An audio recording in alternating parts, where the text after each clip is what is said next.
السلام علیکم ورحمۃ اللہ وبرکاتہ۔ پیارے بچوں، امید ہے آپ خیریت سے ہوں گے۔ تعلیم و تعلم چینل میں آپ کا استقبال ہے۔ گزشتہ ویڈیو میں ہم نے بیانیہ جملے سے متعلق معلومات حاصل کی تھی۔ اس ویڈیو میں انشاءاللہ استفہامیہ جملے سے متعلق معلومات حاصل کریں گے۔ تو بہت آسان ہے۔ استفہام کا مطلب ہوتا ہے استفسار، پوچھنا، تو معلوم کرنا، پوچھنا۔ تو استفہامیہ جملہ یعنی جس میں کوئی بات پوچھی جائے، کسی اسم کے بارے میں معلومات حاصل کی جائے، وہ استفہامیہ جملہ کہتے ہیں، جسے سوالیہ جملہ بھی کہا جاتا ہے۔ تو بہت آسان ہے، جس میں سوال پوچھا جائے، جیسے فلک پر کیوں جاتی ہے، تو کیوں کے ذریعے سوال پوچھا گیا۔ اسی طرح ہم دیکھ رہے ہیں کہ کون، برسر پیکار کون ہیں، تو کون، یہ سوال پوچھا گیا۔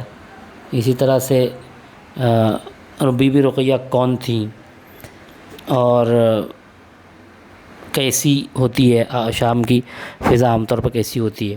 شاعر نے سرخ بادلوں کو کیا کہا ہے، کیا، کون، کیسی، کہاں، کب۔ تو یہ سارے جو مطلب سوال کرنے کے لیے سب استعمال کیے جاتے ہیں، اور اسی سے سوالیہ جملہ بنتا ہے۔ تو جس جملے میں سوال پوچھا جائے اسے سوالیہ جملہ کہتے ہیں۔ اب اس میں ہم دیکھ رہے ہیں کہ جو 5 جملے ہیں، پانچوں میں سوالیہ نشان بھی لگا ہوا ہے۔ آگے آپ آخری میں دیکھ رہے ہیں یہ سوالیہ نشان ہے۔ تو ایک بہت آسان پہچان، اگر آپ کو ایک نظر میں پہچاننا ہے تو آپ یہ دیکھ سکتے ہیں کہ اگر جملے کے آخر میں سوالیہ نشان لگا ہوا ہے تو آپ آسانی سے کہہ سکتے ہیں کہ یہ استفہامیہ جملہ ہے، اس میں سوال پوچھا گیا ہے۔ تو اس طرح سے یہ ہم نے دیکھا کہ استفہامیہ جملہ کسے کہتے ہیں، اور اس میں کچھ خاص الفاظ بھی آپ نے دیکھے، کیوں، کہاں، کون، یہ سوال بنانے کے لیے استعمال کیے جاتے ہیں۔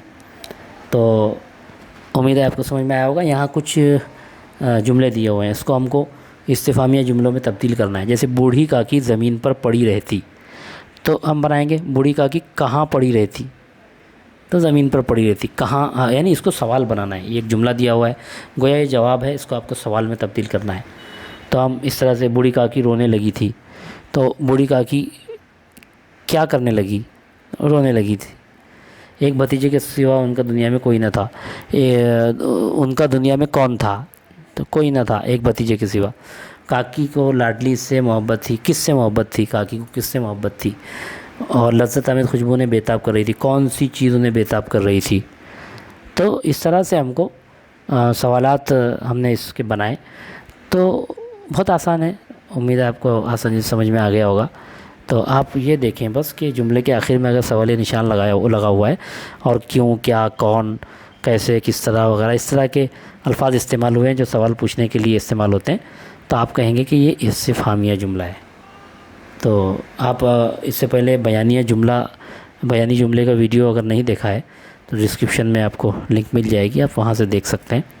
چینل کو سبسکرائب بھی کر لیں، بیل آئیکن پریس کر کے آل پہ کلک کر لیں، تاکہ تمام ویڈیوز کی نوٹیفیکیشن آپ کو مل جائے۔ السلام علیکم ورحمۃ اللہ وبرکاتہ۔